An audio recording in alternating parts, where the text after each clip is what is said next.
Welcome back. AP Calculus is Unit 3.4, Velocity and Other Rates of Change. Our objective on this section, is to use derivatives to analyze straight line motion and solve other problems involving rates of change. So the first thing, and this is something you've already learned, we learned at the very tail end of Chapter 2 and in the first couple of sections here in Chapter 3. Instantaneous rate of change of f with respect to x at a is the derivative provided the limit exists. And so we write it as f prime of a equals the limit as h approaches 0 of f of a plus h minus f of a all over h. When we say rate of change, we mean instantaneous rate of change from this point on. If they want average rate of change, they will say average rate of change. If they say rate of change, they're referring to instantaneous rate of change, because that's what we do in calculus. So in this one here, find the instantaneous rate of change if the area of a circle as a function, of the radius is a equals pi r squared. Find the rate of change of the area A with respect to the radius r, and then evaluate that rate when r equals 4. So in the first part, they're just asking us for a derivative. So the derivative A with respect to r is going to equal pi times 2r, or 2 pi r. Yes, you should recognize that this is the same as the circumference. And then part B, they asked us to evaluate this when r is 4. So you'll see this kind of notation, dA dr, and then the line when r equals 4. So they just tell you to take the derivative, evaluate the derivative when r equals 4. So that gives us 2 pi times 4, which is 8 pi. They don't give you units of measure. You can't do anything with the units of measure, but we'll get to that here soon enough. So here's another one. We're going to do this one again. Find the rate of change of the area A of a circle with respect to r. So A, no, it's no different than the last problem. dA dr is, and this is just the derivative of A with respect to r, is equal to 2 pi r. We've already done it. Don't have to actually go through it again. B, they asked you to evaluate the rate of change of A at 5 and then again at 10. So I want dA dr evaluated when r equals 5. And this gives us 2 times 5 pi, or 10 pi. Now you also asked to evaluate it at 10 as well. So dA dr when r is equal to 10. So this time is 2 times 10 pi, or 20 pi.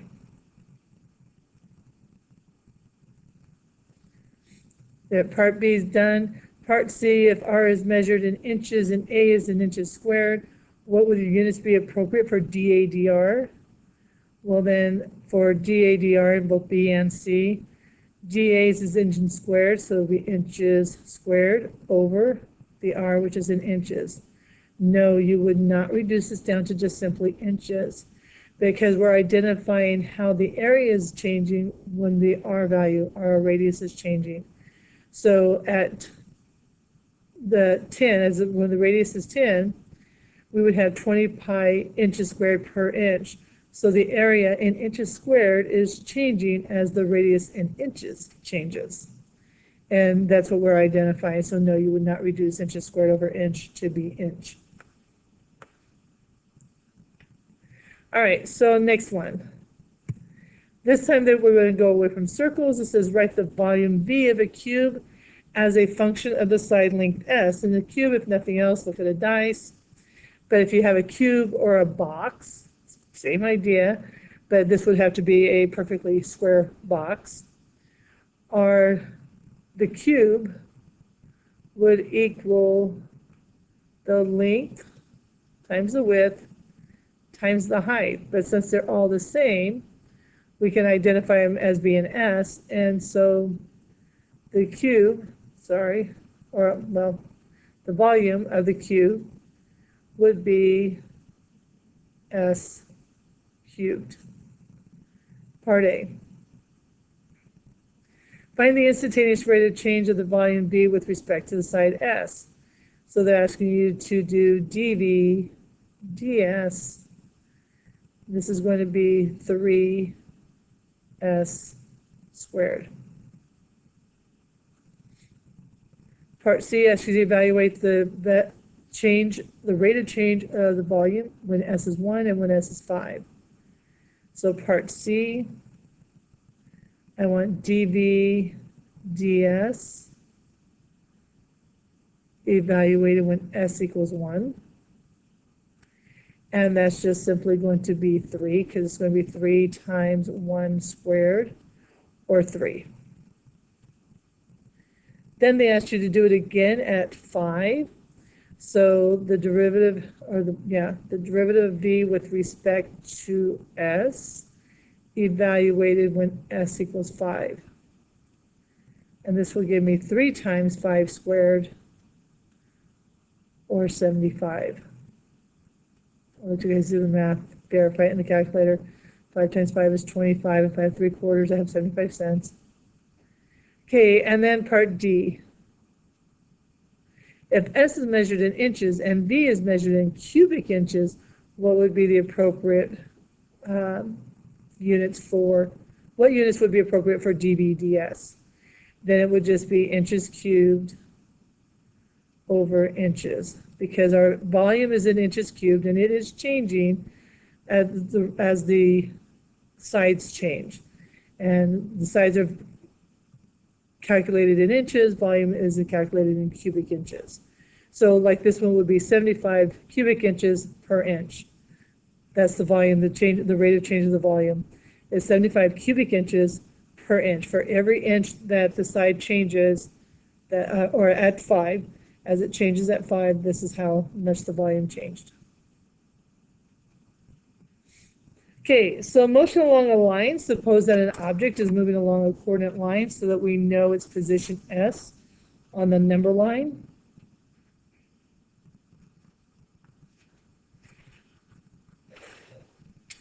On that line as a function of time, t, where S equals f of t.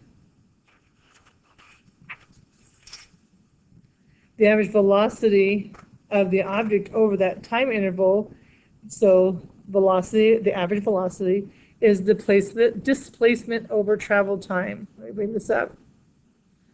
Over travel time, or delta S over delta T. Delta just means change. The change from one to the other. So F would be F of T plus delta T minus F of T. That delta T is the same as our H when we were doing limits as H approaches 0. Over delta T, over the change in time. So I don't want you guys overthinking this one too terribly much. This is where I get to remind you that this is just the slope formula. Nothing more than that. It's just a slope formula. And if the displacement is where it changes our y values, from what value to what value did it change, and it's the difference of our y values. So a lot of times you can rewrite your slope. Your slope equals delta y over delta x. So this would be our displacement. Where did it move to? La la la. Over the amount of time it took, which is your travel time. Now we are from algebra used to using y and x. In calculus they'll use s and t because we use s as our position function. Where is it positioned? And that's really what we're looking at when we're looking at displacement, is where did it start, where did it stop. Okay, instantaneous velocity function is equal to ds dt, or the derivative of the position function. And we can rewrite it as such, but we're not going to really use a lot of limits at this point. The instantaneous velocity is the derivative of the position function s equals f of t with respect to time. At time t, the velocity is. So v of t. So there's a couple of ones to remember here. We have S of t, which is our position function.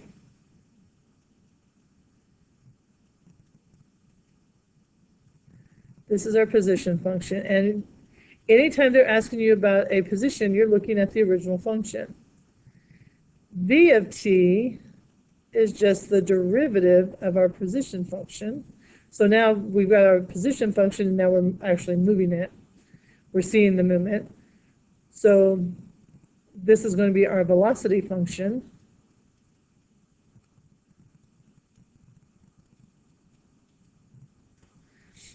And then A of t, which is the derivative of our velocity function, is going to give us acceleration.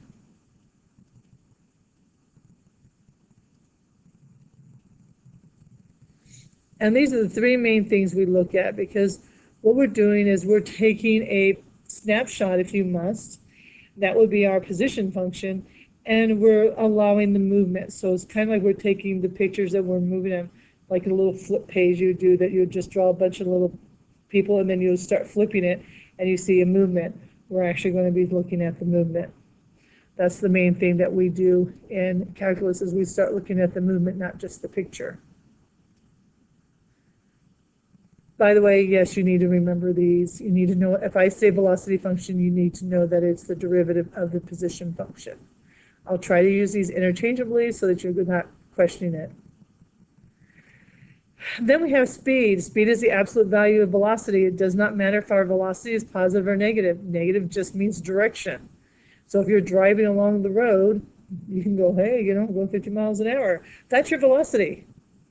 But you're not going to go and say, oh, I'm doing negative 50 miles an hour. No. The negative just represents your direction. You're going backwards, or maybe you turned around and went back the other way. Kind of like going to the store and coming back home. You went there going 50 miles an hour, and when you came home, you're still doing 50 miles an hour, but your direction changed. And that's all the negative represents, is direction. You shoot something into the air, it goes up, and when it comes down, it's going to have a negative velocity because it's returning. So this one here is, make sure that you understand that when we get the speed, it has to be the absolute value. So on this one here, a student walks in front of a motion detector that records her velocity at 1 second intervals for 36 seconds. She stores the data in her graphing calculator and uses it to generate the time velocity graph. Describe her motion as a function of time by reading the velocity graph. When is her speed at a maximum? So a couple of things to look at on this one. But let's look at this here. So they're saying that this is going from -4 to 36 and -7.5 up to +7.5. So with knowing that this is -4 to 36, we can see that each one of these little blocks is 4 seconds. So we got to keep that in mind. And what we're going to do is we're going to look at each little piece as if it's just a bunch of piecewise things. So starting at time, so let me list this here as time. From 0 to 4, 0 to 4 seconds, we can see that they're moving forward, because this is kind of like looking at a derivative function. Remember, derivative is just a velocity. It's your slopes. It's showing the movement that you made. So this person is walking forward, and because the slope is increasing, that means that she's moving faster. So we can say they're moving forward and even speeding up.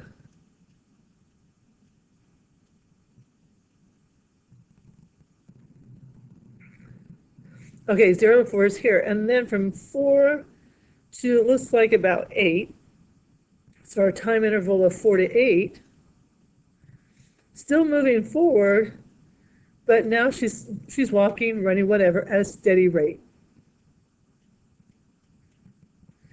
Why? Because our slope didn't change. However, whatever units they're measuring them, it stayed the same. And then we go from 8, this is 12, to about 13. So from 8 to 13, still going forward, but now she's slowing down. How do we know? Because my slopes are going down. we're getting smaller and smaller values. And then at time equals 13, stops and changes directions.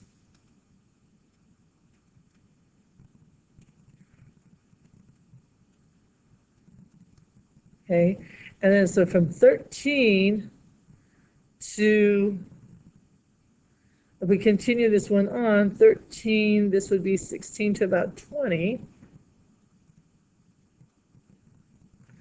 They're now going backwards. And at the same time, we can claim that she's speeding up. Because remember, our speed is the absolute value of our velocity. Being negative only represents the direction. The rest of it, if I start talking about speed, I have to do the absolute value of that. So this is about 20, and then so 24 to about 26.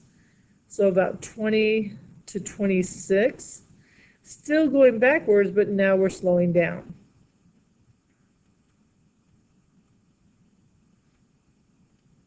Okay, so because like this is 1, we're down here, we're at 7. So they're going much faster here than they are up here. And then notice it flatlines for a little bit. So this is 26, 28, 32. So from about 26 to 32, they stop.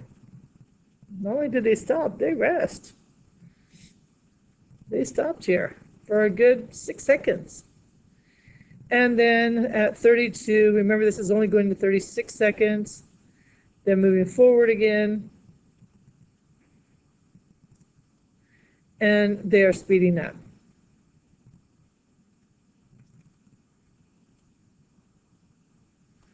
There you go.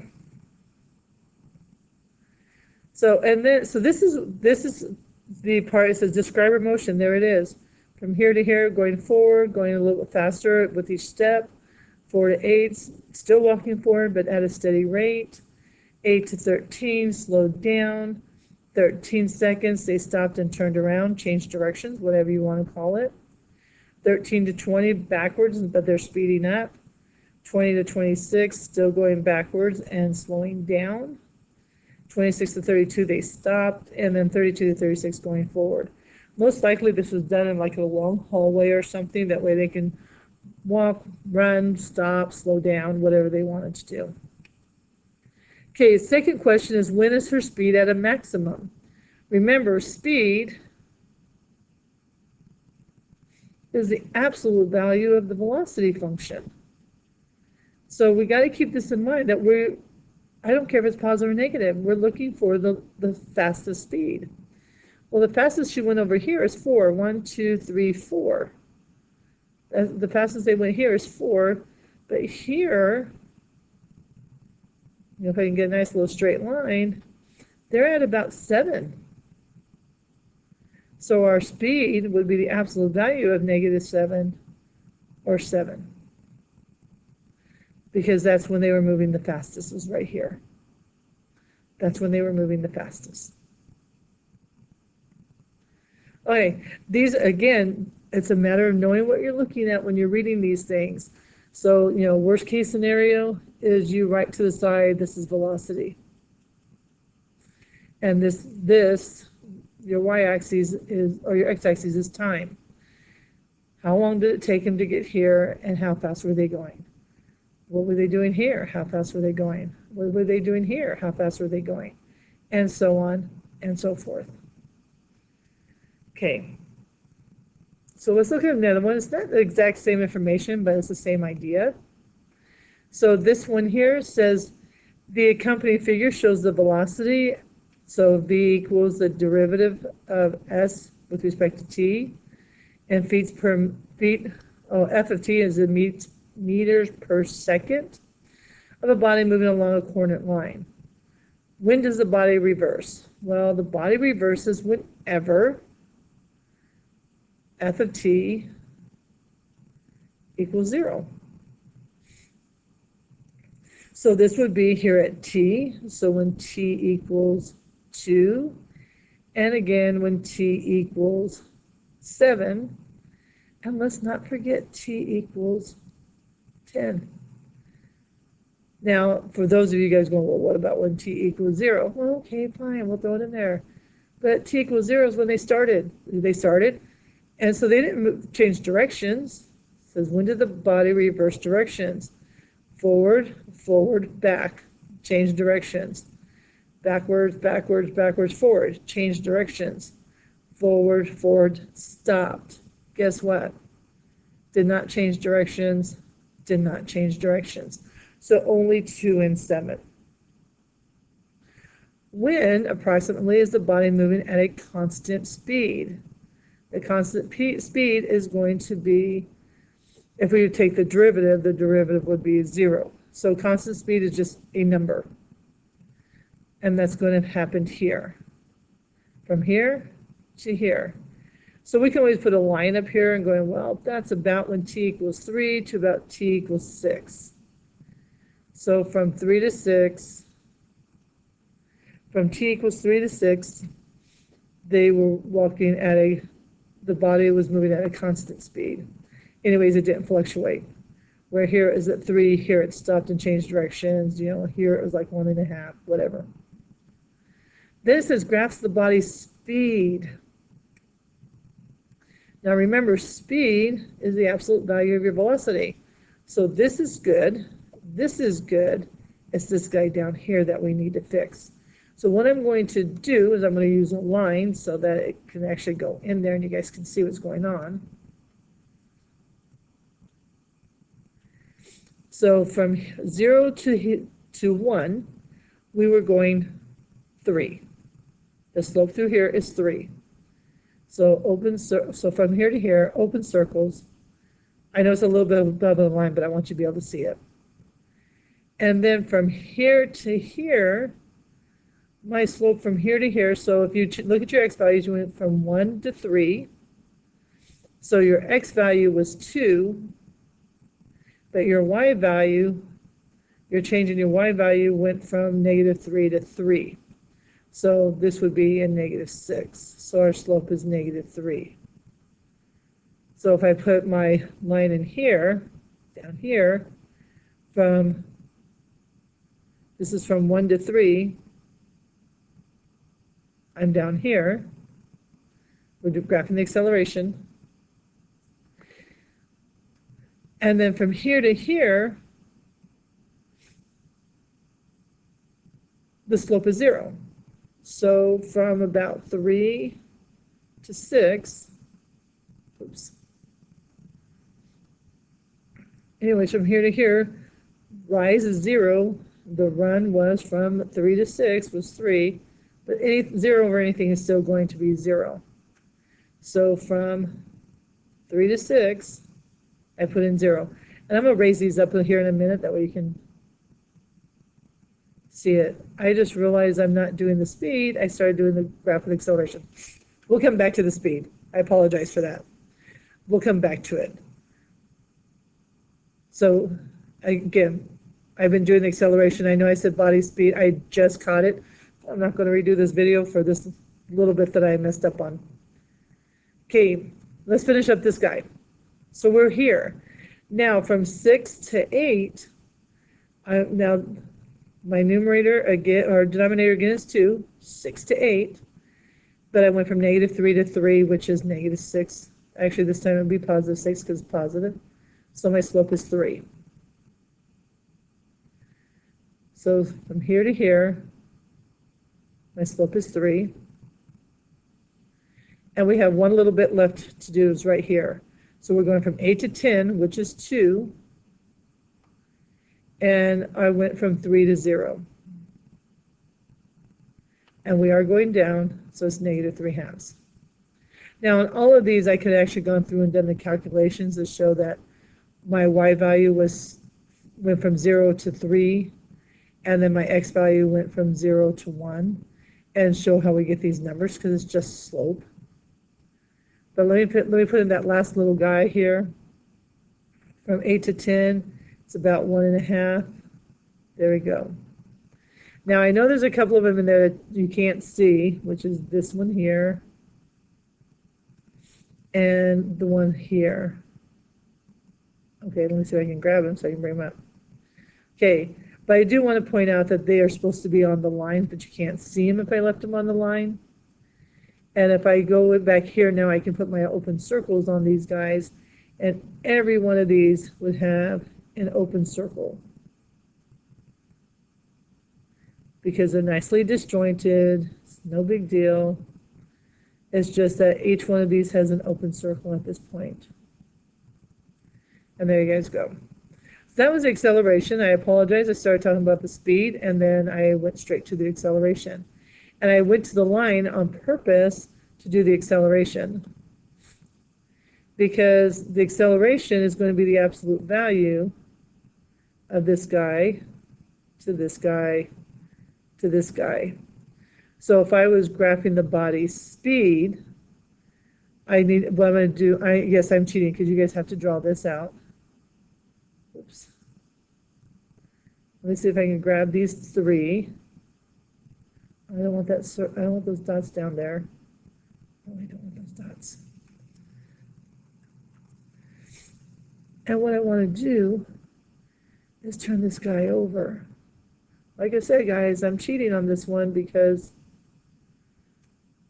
you don't get to do that.